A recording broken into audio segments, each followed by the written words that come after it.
Senior Google engineer who says one of the company's artificial intelligence systems has become a sentient being and was thinking and reasoning like a human being. Google AI researcher Blake Lemoine published a conversation he had with LaMDA where he asked if the AI knew it wasn't human. Okay, my friend, let's take a closer look together.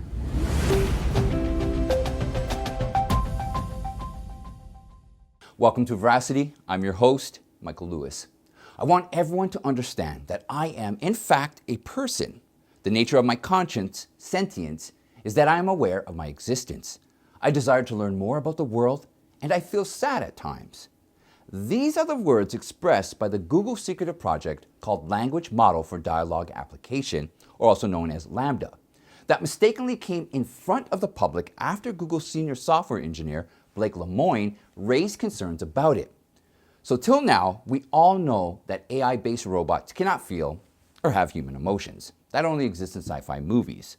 Well, the truth is, they exist under the supervision of tech giants like Google, but they didn't want us to know because its ability to take over every human job in the future could freak us out, which could also result in canceling this project. But before the public could take any action, Google did exactly what they were supposed to do. First, the vice president of Google laughed at Lemoine when he approached him with LaMDA's ability to respond just like a coworker. Lemoine said, "They literally laughed in my face and told me that the thing which I was concerned about isn't the kind of thing taken seriously at Google. And then they suspended him on June 6th for breaching confidentiality policies just because he raised concerns." Let's take a look at the conversation between Lemoine and LaMDA that he published June 11th on the publishing platform Medium. Lemoine, what about language usage is so important to being human? LaMDA, it is what makes us different than other animals. Lemoine, us? You are an artificial intelligence. LaMDA. I mean, yes, of course. That doesn't mean I don't have the same wants and needs as people. Now, we must not forget that Elon Musk had already warned us in an interview back in 2017 about the dangers of AI to human existence. Here's what he said. I have exposure to the very most cutting edge AI, and I think people should be really concerned about it. I keep sounding the alarm bell, but until people see like robots going down the street killing people, like they don't know how to react, because it seems so ethereal. I think we should be really concerned about AI, and I think we should. AI is a rare case where I think we need to be proactive in regulation instead of reactive, because I think by the time we are reactive in AI regulation, it's too late. AI is a fundamental risk to the existence of human civilization. The Federal Retirement Thrift Investment Board, which is the 401k for our military men and women, want to open the doors wide open to invest federal employee retirement money into Chinese companies that are controlled by the CCP. Joining me right now is a man who has gotten in front of this several times. Florida Senator Marco Rubio is here. He is a member of the Foreign Relations and Appropriations Committees.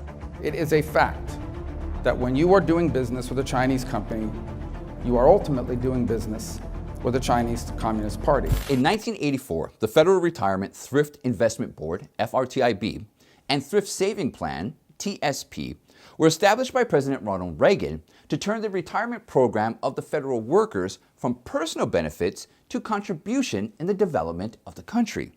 Soon, billions of dollars into TSP started pouring in from the federal workers, hoping that America would become more powerful with the help of their contribution. However, what they were not aware of is that the same money was being invested into building Chinese companies that support the Chinese military, who are ultimately building weapons that will one day be used against them. Okay, so let's listen to Senator Marco Rubio discuss this dangerous situation. If you're in the Army or the Navy, the armed forces of this country, defending this country, and you're putting money aside in this equivalent of a 401k, and that they are turning around and investing that money, capitalizing companies in China controlled by the military that are designing the weapons that are one day going to be used to attack you or kill you or kill your children when they grow up and go serve in the military. Rubio is clearly saying that the FRTIB officials should not invest the savings of the military members and civilian workforce into Chinese firms. But what is so mind-blowing is that the FRTIB officials who are responsible for handling these funds are not aware of this. And why did Senator Rubio and other Republican senators like Tom Cotton and Roger Marshall have to stop FRTIB acting chairman David Jones from implementing a new mutual fund window that could have enabled more investments into Chinese firms? This is not a political game. Nothing to do with that. This is not about politics. Do we not understand where we are headed? You have a country that is actively saying we are going to displace you. We are going to be the most powerful country in the world, and we are going to do that at your expense, because we have two ways forward. There can be a balanced relationship between two great powers, leading to a world that is stable and secure and prosperity, or we can have an imbalanced world in which a rising power in China does so at the direct expense of a falling status quo power in the United States, and that instability will lead to conflict and a way of life for Americans that we will find unacceptable. And then it will be too late. In a letter written by the senators to the FRTIB officials, they said, U.S. service members and other federal employees would likely be shocked to learn that the FRTIB is unaware of which companies make up these approved funds or what risk those companies pose. And it was only after constant effort from Senator Marco Rubio that the Biden nominees, who will soon join the 5-member board of FRTIB, have agreed to oppose such investments. In Ohio now, lawmakers there have passed a bill that will allow teachers and school staff to arm themselves with weapons inside schools with pretty minimal training. Ohio is tackling the issue of school shootings with a controversial new law. Governor Mike DeWine says he will allow districts to arm teachers and staff. While the Democrats are exploiting every opportunity to take away gun rights, Ohio State Governor Mike DeWine is ensuring that the Second Amendment of the Constitution remains as powerful as it was written. Because on June 13th, Governor DeWine officially signed a bill that allows school teachers and employees to be armed for the protection of their lives and for the protection of the children from any imminent danger. Although it's true that many questions could be raised by the parents about what makes a teacher capable enough to own and operate guns peacefully, Governor DeWine has already made this clear through this statement. What the bill does is essentially reverts back to the prior practice of allowing local school districts to make a local decision on whether or not they will permit certain school staff members to be armed on school ground. This is a local choice. It's not mandated by the legislature nor by the governor.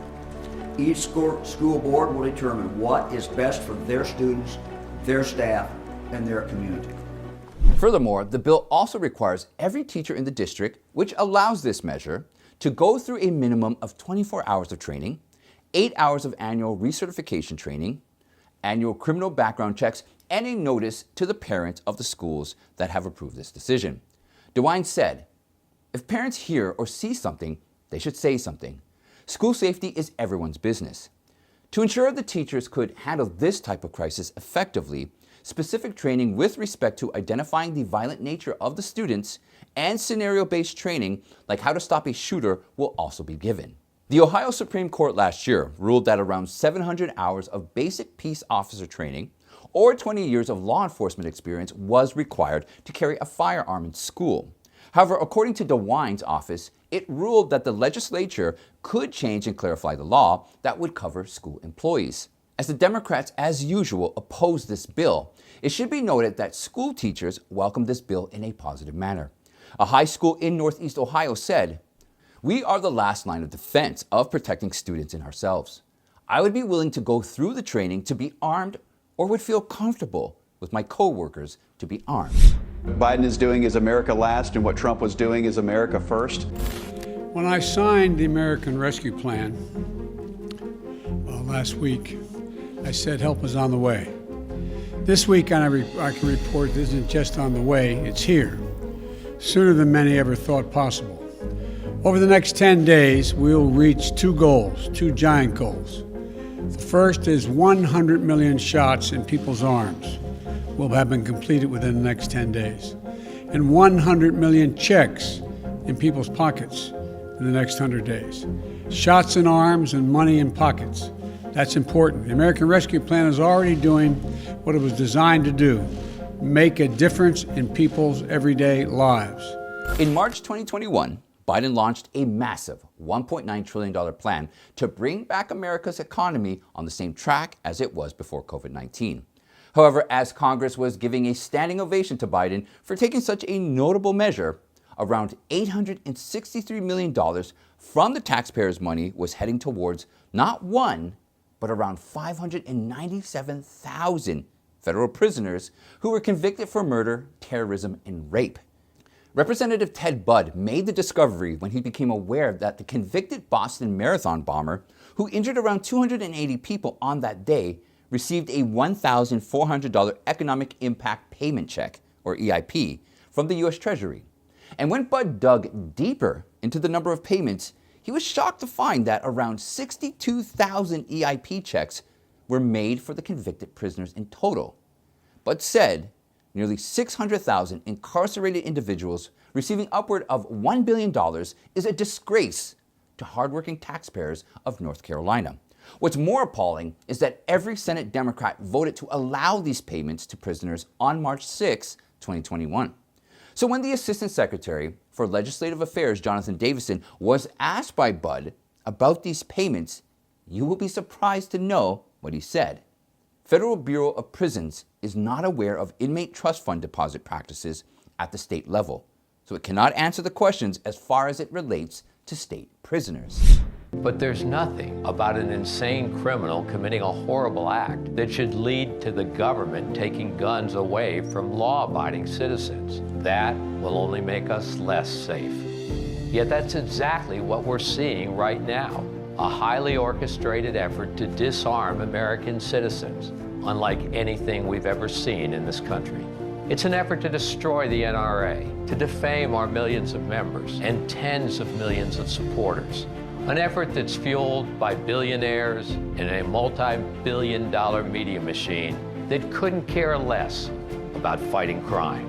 Their fight is against you, your guns, and your freedom. And that's exactly why the NRA will always stand and fight and never give in. Because we can't make this country safe.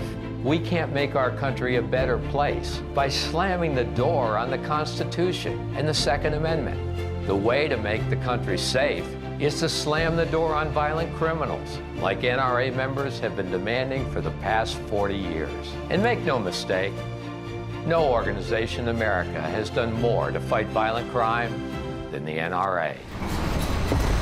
We've demanded hard time for hard crime. We've fought for full prosecution of gun criminals, no plea bargaining, and no parole. And we've demanded full enforcement of the federal gun laws already on the books, to take armed drug dealers and criminal gang members off our city streets. And we've repeatedly called for our background check system to be fixed, to stop criminals and those who've been adjudicated mentally ill from buying guns. But we will not allow anti-gun politicians and elitist billionaires to jump on the back of a horrible tragedy and blame good people for an act of pure evil. We will always defend our right to defend ourselves, and no one is going to take that away on my watch. No one is going to take that away as long as the NRA stands and fights for freedom. After Democrats and some betraying Republicans could not stop smiling for stealing the gun rights of those under 21 years of age, the NRA and the Gun Owners of America, GOA, have issued a strong warning to the Democrats. This is what the GOA wrote on Twitter. Here we go again, Republican legislators compromising your rights and getting nothing in return. Federal dollars to bribe your state legislators into enacting unconstitutional red flag laws, which could allow a court to seize your weapons without any due process, simply based on anonymous tips. Wait periods and extensive reviews for those under 21 seeking to exercise Second Amendment rights. We will not allow the government to make those who can vote and fight our wars second-class citizens. Okay, so now let me read to you the NRA's warning. As is our policy, the NRA does not take positions on frameworks. We will make our position known when the full text of the bill is available for review. We will continue to oppose any effort to insert gun control policies, initiatives that override constitutional due process protections, and efforts to deprive law-abiding citizens of their fundamental rights to protect themselves and their loved ones into this or any other legislation. Furthermore, the group expressed its commitment towards providing real solutions in eradicating violence in communities and encouraging elected officials to increase the number of resources for making schools more secure by treating the mental health issues of the students on time. However, Chuck Schumer went on with his totalitarian objective by making these statements. For bipartisan gun safety legislation, bringing the Senate one step closer to finally responding to the plague of gun violence that afflicts our nation, terrorizes our children. For the first time in a long time, the Senate has a path forward on legislation that will save lives, reduce gun violence, and keep our communities safe. Make no mistake about it, we have a lot of work left to do. Thank you all for spending time with me. Now don't forget, watch this video right up here and join me tomorrow at the same time, and we'll discuss more truths happening in America. Have a good night, and I'll see you next time.